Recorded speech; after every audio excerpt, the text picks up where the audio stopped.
যেতে দেই নাই, আজকের দিনের জন্য আমি আল্লাহ নিজে জমা করে রেখেছি। আর মানুষের এই কান্নার পানি যখন দেবে জাহান্নামের দিকে ছিটিয়ে জাহান্নাম পিছনে চলে যাবে। এজন্য সূরা তাওবার আয়াতে আল্লাহ ডাক দিয়ে বলেছে, বান্দা এই দুনিয়ার ময়দানে হাসো কম, কান্না করো বেশি। অথচ আমরা হেসেই যাচ্ছি। দুনিয়ায় হাসি ছাড়া আমাদের মুখের মধ্যে কোনো কিছু আমরা লক্ষ্য করি না। অথচ আল্লাহ পাক বলছে, বান্দা দুনিয়ায় হাসো কম, কান্না করো বেশি। এই যে লোকটা বসে আছে, আপনাদের এলাকার মানুষ, পরিচিত মানুষ, এই মুহূর্তে যদি কান্না শুরু করে দেয়, এখানে উপস্থিত আমরা যত মানুষ আছি সঙ্গে সঙ্গে ওনাকে জিজ্ঞাসা করব, ভাই আপনি কেন কান্না করেন? কথা বলে না কেন? এখানে আশেপাশে যারা আছে জিজ্ঞাসা করব, কেন কান্না করেন? আমাদের কথাও যদি উনি শান্ত না হয়, এলাকার লোকজন পর্যন্ত এসে জিজ্ঞাসা করবে, এটাতেও যদি না হয়, শেষে ওনার পরিবার আসবে, ওনার সন্তান আসবে, ওনার স্ত্রী আসবে, ওনার মা বাবা আসবে। কথা বলে না কেন? কান্নার কারণ জানতে চাইবে। দুনিয়ায় একটা মানুষ কান্না করলে মানুষ তার চাহিদা পূরণের জন্য এগিয়ে চলে আসে, অথচ মরণের পরে জাহান্নাম দেখার পরে যারা আফসোস করবে আর চোখ থেকে পানি ঝরাবে আর কান্না করবে আর ডাক দিয়ে বলবে, ইয়াকুলু ইয়া লাইতানি কদ্দামতু লি হায়াতি, আল্লাহ আমার জীবনের প্রতি আক্ষেপ, আমি কি করে আসলাম। ওই দিন এই মানুষটা কান্না যত করুক না কেন, আর আপন মানুষদের কাছে যত এগিয়ে যাক না কেন, যত মানুষ মরার পরে আপন মানুষের কাছে যাবে, আপন মানুষ দেখা মাত্র তত পালাবে। সূরা আবাসের আয়াত। ওই দিন মানুষ ভাইয়ের কাছে যাবে, বাবার কাছে যাবে, সন্তানের কাছে যাবে, স্ত্রীর কাছে যাবে, সবাই বিপদ থেকে বাঁচার জন্য আপনজনদের কাছে দৌড়াদৌড়ি করবে। মানুষ দেখা মাত্রই সঙ্গে সঙ্গে পলায়ন করবে। জন্ম দেওয়া মা পর্যন্ত বলবে, দুনিয়ায় তো আমার বিয়েই হয় না, সন্তান আসবে কোথা থেকে? এই যে রাজশাহীর তানোরের একটা ঘটনা সারা বাংলাদেশের মানুষের চোখের মধ্যে পানি এনে দিয়েছে।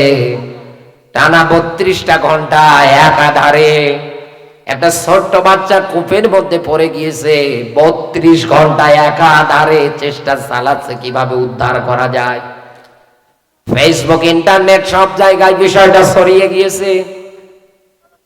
আমি একটু আগে যখন অতিথি বক্তব্য দিচ্ছিল, আমি ওই বিষয়টা দেখার জন্যই কিন্তু মোবাইল চাপছিলাম যে কি হলো, বাচ্চাটারে পাওয়া গেল কিনা। সঙ্গে সঙ্গে নিউজে দেখলাম বাচ্চাটা ওই জায়গা থেকে উদ্ধার হওয়ার পরে হাসপাতালে যখন নিয়ে গিয়েছে, ডাক্তাররা তাকে মৃত ঘোষণা করেছে। একটা সন্তান হারিয়ে মা প্রায় পাগল অবস্থা। একথা বলে না কেন? মা একেবারে হাউমাউ করে কান্না করছে। একেবারে একটা ছোট বাচ্চা, 2 বছরের শিশু। ও বাংলার মুসলমান, বিবেক জাগ্রত করেন আপনি।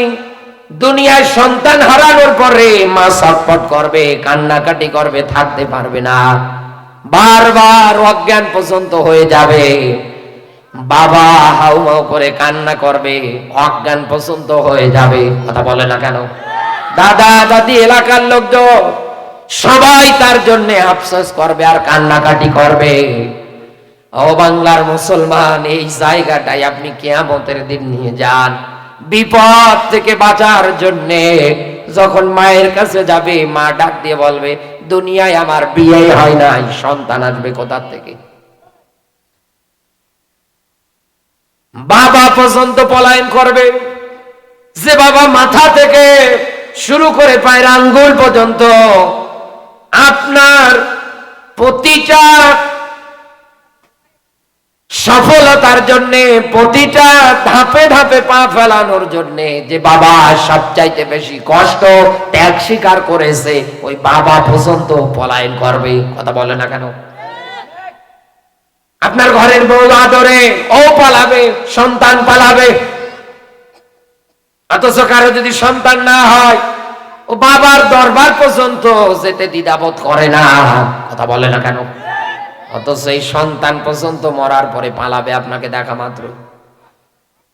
বাংলার মুসলমান, এই জন্য আমি আপনাকে বলছি, এই দুনিয়ার ময়দানে আপনার চাহিদা পূরণ করার জন্য সবাই এগিয়ে আসবে, কিন্তু মরার পরে দেখা মাত্রই হাসরের ময়দান থেকে পলায়ন করবে।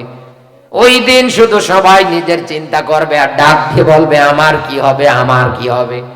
আদম নবী পর্যন্ত বলবে, নূহ আলাইহিস সালাম 950 বছর দিনের দাওয়াত দিয়েছেন, আল্লাহ যখন জাব্বার আর কাহার রূপ ধারণ করবে এটা দেখার পরে উনিও পেরেশানিতে পড়ে যাবে। কি হবে আমার? 950 বছর দিনের দাওয়াত দিয়েছি, 40-80 জন মানুষ শুধু ইসলামের কথা মেনেছে।